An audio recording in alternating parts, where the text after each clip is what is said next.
everybody, welcome to Morning Glory Farmstead. My name is Lolly and this channel is all about gardening, animals, and nature. This is Oliver's favorite place to be.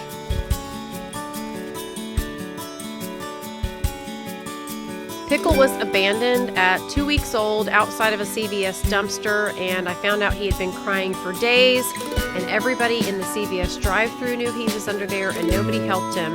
And when I finally got him out, his face was completely cut up from all of the glass and broken items underneath the dumpster. He is so grateful. All right, just a reminder that I'm not an affiliate of GREENSTALK, but they gave me a link to give y'all $10 off your first order, so check that out in the description box. I wanted to mention that I actually lost my channel for a few days, you guys, due to a platform glitch, and I got it back yesterday, which was an absolute miracle, but it deleted every comment or response that I've ever given to all of my viewers and any other channels that I've ever commented on. So I'm really sorry about that.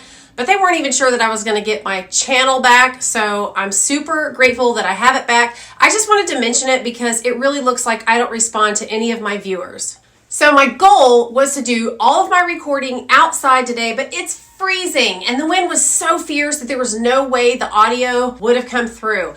So I do have some footage from outside for throughout this video, but I'm going to have to do the rest of the filming inside, even though the lighting isn't as good. But tonight it gets down to 20 degrees.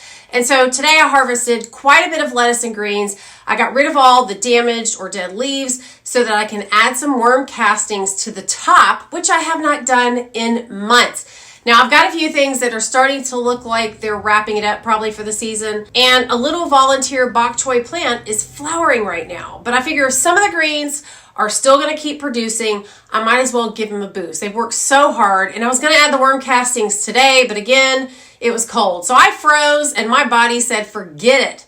Now, I've been using worm castings in my green stalks for everything, but I wanted to read up on it. Just make sure that I wasn't using it inappropriately or that I wasn't missing out on some important information.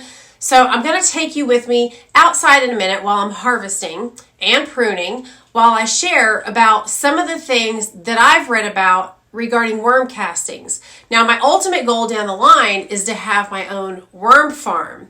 Now, I never share every single detail about the topic that I'm discussing with you guys because it would really get lengthy. So you guys may have to do a little bit of extra research to learn more about worm castings. And speaking of research, one of my viewers made a comment about all of the research that I do on what I share with you guys. And I just laughed to myself and thought, man, if you only knew. So let me just be honest here for a moment and share a little bit about myself personally / professionally. I'm going to admit, I have a hard time knowing which gardening resources to trust out there because I'm not a professional gardener, but my professional history influences my channel significantly, including how I research, how I deliver my content. I'm a registered nurse with a master's degree, and so research is something I'm no stranger to. But in the medical world, we don't really consider Google the go-to. We use certain approved medical sites and we read medical journals. Everything's got to be peer-reviewed, you know. And on top of that, I have a background that's very heavy in training, both doing the training myself and then also later leading an amazing team of instructional designers and nurses who were trainers. So all my training experience was in the corporate side of the medical field and involved training chief medical officers and doctors and nurses and social workers, pharmacists, and so on. And so everything we trained had to have a legitimate and approved resource or we weren't allowed to train it. And so that's been ingrained in me to not offer information that hasn't been verified. So as I'm looking around on the internet to find some information about gardening, it really seems that most people are saying the same things, which is why I'm pretty comfortable with offering the basic facts and common knowledge. And I've also used Google Scholar some, but I really can't see all of the articles on most of the ones that I'm actually interested in. Just remember, I always say I'm not an expert. I'm just sharing what I learn that I'm researching for myself in case it's helpful to you guys. Now, a lot of you guys already have experience with the things that I talk about, but if it's somebody who's new to gardening, knowing when and why and how to use something is super helpful.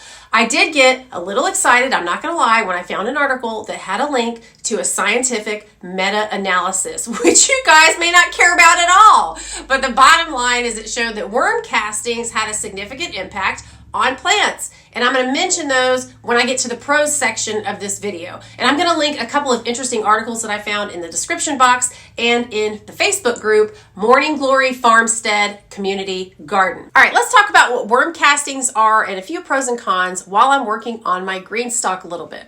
It's not a ton of footage, but it'll at least give you something to look at while I'm talking. All right, worm castings are worm poop in the simplest explanation. I've seen them described as looking like a pill or a football shape, and as the worms eat through compost, their waste becomes one of the most rich and potent organic fertilizers out there. Now let's talk about the pros. Number one, a scientific study showed that there is a significant increase in the size and strength of the plant and their roots. Number two, it showed that there's a higher yield of flowers, fruits, and vegetables. They're more abundant and better quality. Number three, worm castings are slow release, and so you normally won't harm your plants by adding too much, but it doesn't take very much. Most articles say that you don't need more than 20% of your soil to be castings, but I know I didn't use 20%, and I'm just going to be adding some to the top of the soil in the next few days. Now, number four, castings are rich in water-soluble plant nutrients, beneficial bacteria, and enzymes that nourish plants and improve the soil. Number five, the pH of the castings are neutral and they're high in nitrogen. Number six, there's no odor associated with these castings. How awesome is that? Number seven, it improves soil structure and helps with moisture retention and aeration. We've talked about that before. Number eight, it can help protect plants from pests and disease. Number nine, it speeds up germination and growth of seedlings. Number 10, research shows that it increases bee visits and they actually stay longer. Number 11, they can be made into worm tea, and that's going to make your castings last longer. Number 12, they can be stored for a long time, and some sites set up to 3 years with proper storage techniques, but that some of the good bacteria actually decreases over time. Okay, let's talk about the cons of worm castings. And there's actually very few on any site. Number one, if you have a large garden, it can get quite expensive. And I put a link to Amazon for you guys to check out the prices on the organic worm castings. I've always had mine shipped. Number two, it may be difficult to know for sure that the castings you're getting are actually high quality. They say that not all castings are created equally, and sometimes they may have been sitting somewhere on a shelf for a really long time before they ever even get to you. And there's a lot of factors that play into the quality. So I guess the best way to find out what works is to do a little research, maybe ask some people you know what they use or read some reviews. And also, if you have a good yield and no issues, it's likely your worm castings were okay. Also, most legit vendors have test results that they can produce regarding their castings if you really want to go that deep. All right, number three.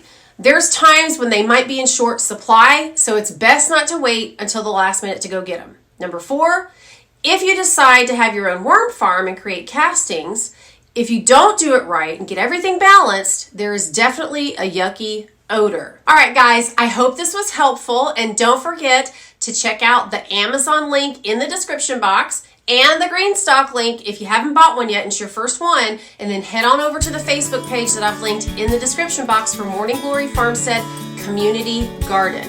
All right, I'll see you real soon in the next video, and until then, y'all have a great couple of days. Bye-bye.